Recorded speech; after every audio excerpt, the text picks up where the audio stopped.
안녕하세요. 김태우 변호사입니다. 오랜만에 영상으로 찾아뵙는데요. 요즘 나라가 뒤숭숭한데 빨리 나라가 정상화 됐으면 좋겠습니다. 이번 영상은 중개 수수료에 대해서 알아보도록 하겠습니다. 부동산 중개를 하면 부동산 매매 계약이든 임대차 계약은 당사자들이 직접 하실 수도 있는데 보통은 중개사 자격을 가진 중개사나 중개법인을 끼고 계약을 합니다. 어떻게 생각을 하면 내가 내 물건 임대 놓거나 파는데 중개사가 무슨 필요가 있냐, 내가 그냥 하면 되지 않느냐 생각하실 수가 있는데, 저도 변호사이자 중개사로서 여러 가지 중개 계약도 해보고 제가 당사자가 돼서 막상 계약을 하려고 하면요, 이게 쉽지가 않습니다. 아무리 그래도 이 매도인과 매수인은 이해관계가 첨예하게 대립되는 사람이죠. 매도인은 돈을 많이 받으려고 하고 매수인은 최대한 적게 주려고 하고, 그러다 보면 이 반대되는 이해관계가 부딪히다 보면 결국은 계약이 깨지거나 분쟁이 발생하거나 싸우는 그런 경우가 있습니다. 그렇기 때문에 반드시 중간에 절충을 해주고 협상을 대신해주고 조율을 해주는 중개사님이 있는 것이 계약 체결에 훨씬 유리합니다. 그리고 매도인 입장에서는 매수인을 찾는 행위, 또 매수인 입장에서는 물건을 찾는 행위, 그 행위 자체가 일단 매매 계약에 있어서 절반 이상은 끝난 거죠. 그렇기 때문에 이 매도인이나 매수인의 정보를 가지고 있는 중개사님들이 반드시 필요하다고 저는 생각을 합니다. 그런데 이 중개 수수료에 대해서 분쟁이 있는 경우가 있습니다. 먼저 중개사법을 보시면 중개보수, 개업 공인중개사는 중개 업무로 인하여 중개 의뢰인으로부터 소정의 보수를 받는다, 이렇게 정해져 있어서 중개보수의 근거를 마련하고 있고, 중개 수수료율 같은 게 검색을 하시면 쉽게 나옵니다. 주택, 그다음에 오피스텔, 매매 임대차, 주택, 오피스텔 외 토지, 매매, 교환 임대차, 건물이죠. 토지나 건물 이런 것들. 중개 수수료율 같은 경우는 0.9% 이내 협의, 0.5% 이내 협의, 0.7% 이내 협의, 이런 식으로 되어 있고, 중개 보수 계산 같은 경우는 인터넷에 찾아보시면 쉽게 구하실 수가 있습니다. 주택, 오피스텔, 그 외 부동산, 매매냐, 전세냐, 월세냐 이렇게 입력을 하시고 거래 가격 입력하시면 계산이 나오기 때문에 쉽게 중개 수수료도 구하실 수가 있을 것입니다. 그런데 문제가 되는 거는 중개 수수료를 안 줬을 때죠. 중개 수수료를 정상적으로 주고받으면 문제가 없는데 중개 수수료를 안 줬을 때입니다. 그리고 중개 수수료를 협의를 했다. 지급 시기나 수수료율을 협의를 했으면 그 협의한 대로 지급을 하고, 만약에 의뢰인이 지급을 안 하면 중개사가 소송을 제기하면 그대로 판결이 날 겁니다. 중요한 거는 협의를 하지 않았을 때죠. 왜냐하면 중개를 하다 보면 그냥 계약을 하는 데에 몰두를 한 나머지 중개 수수료에 대해서는 처음에 그냥 좋은 게 좋은 거다 이렇게 해서 넘어가다 보면 중개 수수료율이나 지급 시기를 협의를 안 하는 경우가 있습니다. 그래서 중개사분들은 실컷 일을 해놓고 정작 중요한 거, 중개 수수료율이나 언제 지급할지 이것들을 협의를 못하고 넘어가서 나중에 수수료를 못 받거나 터무니없이 적은 돈을 받는 경우가 있습니다. 따라서 협의가 없는 경우에 어떻게 하는지에 대해서 보도록 하겠습니다. 당연히 협의를 안 했다 하더라도 중개 수수료를 청구할 수가 있습니다. 이 판례를 보시면 구체적 협의가 이루어지지 않았다 하더라도 매매 계약이 체결된 이상 중개 경위, 경과, 난이도, 대상물의 가액, 그 다음에 관련 법규, 관행, 중개 의뢰인과 중개업자 사이의 관계 등을 고려해서 상당한 중개 수수료를 청구할 수 있다. 이게 판례의 내용입니다. 당연히 중개 수수료를 청구할 수 있죠. 그래서 당사자들이 어떻게 알게 되느냐, 매도인과 매수인이 본인들이 서로 알고 있는 관계였냐, 아니면 중개사를 통해서 알게 됐느냐, 그 다음에 당사자들의 관계, 그 다음에 가격 협의 과정, 기타 사정 이런 것들을 고려해서 협의가 없다 하더라도 중개 수수료를 지급할 수가 있습니다. 중개 수수료의 지급 시기 같은 경우는 일단 협의에 따르고요. 협의가 없을 경우에는 법에 따라서 대금 지급 시가 됩니다. 실무상 문제되는 거는 중개 수수료 협의가 있거나 아니면 중개 행위까지는 다 이루어졌는데 협의만 없는 경우는 크게 문제될 것이 없죠. 정말 문제되는 경우는 배시행위입니다. 배시행위.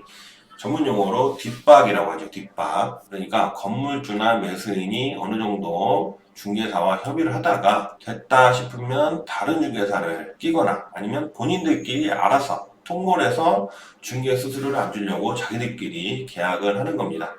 이런 경우에 흔히 나오는 멘트가 내 집안 사람이 중개사다. 중개사 자격증이 조금 흔하다 보니까 집안에 중개사들이 있는 경우가 많습니다. 그래서 중개 수수료를 안 주려고 지금까지 열심히 노력한 중개사는 배제하고 자기 집안 사람 중개사를 껴서 계약을 하고 중개 수수료를 안 주는 경우, 아니면 계약 다 됐는데 이제 사인만 할 일만 남았는데 이제 도장만 찍으면 되는데 갑자기 내 전속 중개인이 있다, 이런 식으로 해서 수수료를 떼먹거나 아니면 그 전속 중개사와 5대5로 울며 겨자 먹기로 나눠야 되는 경우가 있습니다. 이런 경우가 있죠. 250억짜리, 300억짜리 중개를 거의 다 했고 도장만 찍으면 되는데 갑자기 상대방이든 우리 쪽이든 그 중간 다리가 막 나타나요. 사실은 이게 누구 물건이었고 누구 중개사가 가지고 있었고 타고 하다 보면 내가 기대한 중개 수수료가 얼마였는데 반에 반토막이 나는 경우가 있습니다. 중개 수수료 같은 경우는 전화 한번 연결시켜줬다고 해서 반 달라고 그러고 이런 경우가 있기 때문에 이 중개 시장이 정말 치열한 것 같습니다. 또 이런 경우도 있죠. 중개 법인 내에서 뒷박치는 경우가 있죠.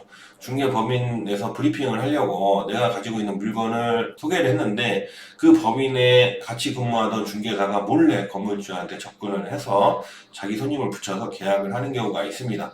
이런 경우에는 솔직히 소송을 하기도 뭐하고 그냥 믿음과 신뢰, 내부 규율, 또 중개사는 그 중개법인에서 일을 못하도록 하는 뭐 이런 방식으로 할 수밖에 없는데, 또 여기서 그 중개사가 또 계약을 하다 보면 중개법인 입장에서는 어쨌든 수수료를 벌어오니까 좋아하는 경우도 있긴 합니다. 뜬 소문처럼 들리는 얘기가 뭐냐면 이 뒷박 정보를 하는 중개사분이 계셨대요. 그분이 돈을 많이 벌었답니다. 그분 수법이 그거였어요. 중개법인에 들어가서 중개사들이 열심히 일을 해서 따온 물건, 알짜배기 물건 있잖아요. 그런 물건들이 있으면 열심히 뒷박을 쳐서 자기 손님 붙여서 계약을 하고 수수료를 자기가 먹고, 그 다음에 그 물건 가져온 중개사한테 나눠주지도 않고. 그런데 그분이 60대 초반이 되니까 갑자기 뇌졸중에 걸려서 치매에 걸렸다는 소문이 있어요. 그래서 이 인과응보는 반드시 존재한다.